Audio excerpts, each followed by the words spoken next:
Hi guys! So ngayon, tuturuan ko kayo kung paano mag-mail merge gamit ang Excel and Word.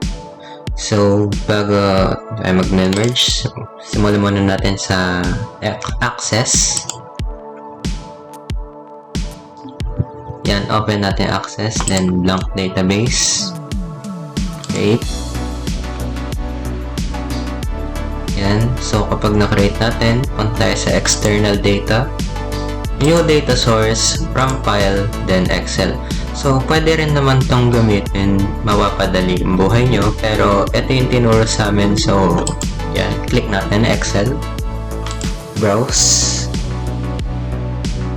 then hanapin natin yung information ng Excel na yan, yan, then click OK.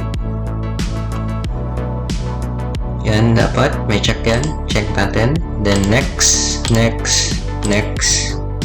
finish. So, close na natin. Yan. So, open natin yung sheet 1. Then, close natin yung table 1. Yan. Nandiyan yung sheet 1. So, pag nagawa nyo na yan, pwede nyo na i-close. Yan. So, open natin yung natin, Word.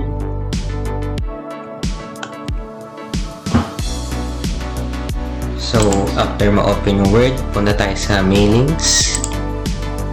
Start mail merge. Step by step mail merge. Then, click nyo lang yung next dito. Isa pa.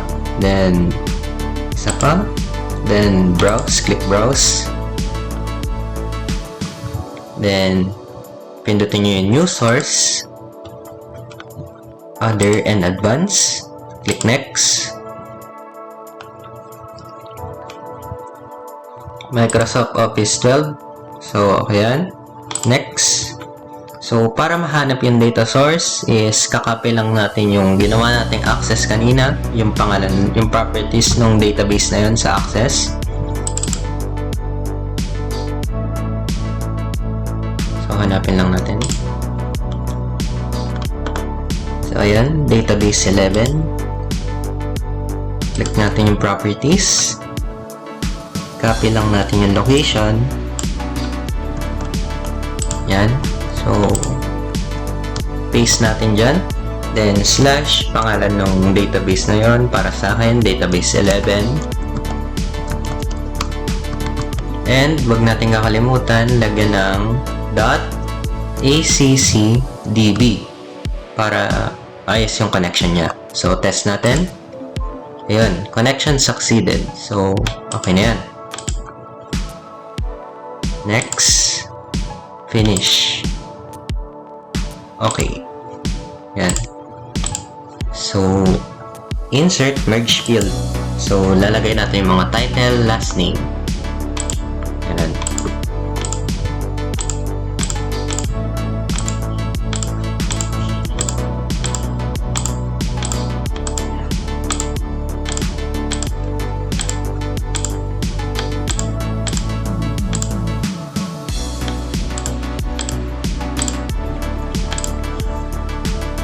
So, para malaman natin na successful yung pag-merge natin, dapat yung mga na information sa Excel lalabas dito sa Word kapag pre-review results natin. So, try natin. Click natin. Yan. Ayan. Nag-merge sila. So, click. Yan. Pag-merge na natin yung mga information sa Excel to Word. So, sana makatulong yung tutorial na to sa inyo.